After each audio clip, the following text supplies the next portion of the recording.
When I said I wanted to win 8 gold medals, basically half the people in the swimming world thought I was absolutely crazy and nobody could ever do something like that.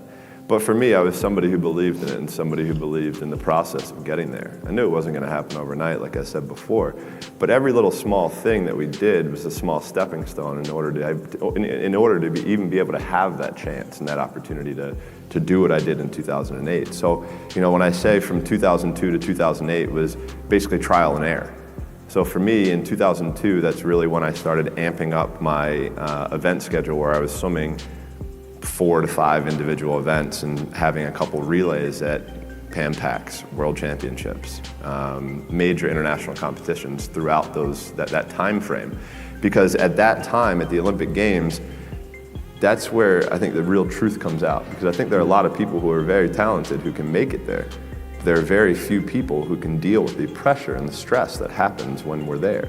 So that's why I say we had to make sure that we were physically, emotionally, and mentally ready, because I had to be ready to be able to kind of manage my emotions through that week. Yeah, winning a gold medal is absolutely incredible. There's nothing better than standing on the podium listening to your national anthem play after you had just won a gold medal. But for me, I'm somebody who I knew that I had 7 other events after the first day. I got to throw that race out. Even though if I, even like in 08, I broke a world record, won my first gold medal. Like, I was like, cool, like things are starting really well. So I have to put that behind me to then get ready for the next race. And on top of that, I have to make sure I'm eating the right amount, I'm sleeping the right amount, my body is as fresh as I can possibly be. So that means sitting in an ice tank, getting massages, getting stretched, all of these small things that end up adding up to the major end result. And that was something that we learned through that process. So every day is a new challenge, right? Every day is a day that we can prepare ourselves even more. So for us, we would call it putting money into the bank. So at the end of the year, when we had a major international competition, we could withdraw that money that we had saved throughout the year. And look, I'll be the first one to tell you, there were a lot of days where I did not want to get out of bed.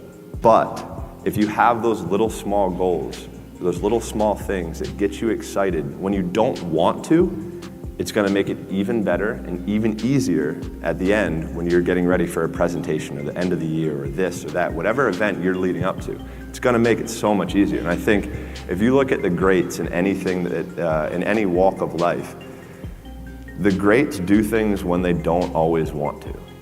And that's the separation. For me, that's what I've found. Because I can sure as hell tell you that there were days where I hated my coach.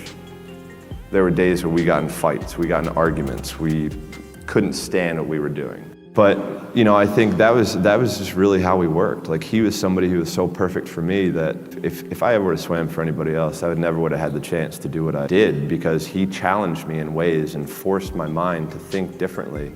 For me as a kid growing up, I'm huge into music, and music is a big part of my life. And I'm a huge Biggie Smalls fan, and he wrote a song called "The Sky Is the Limit."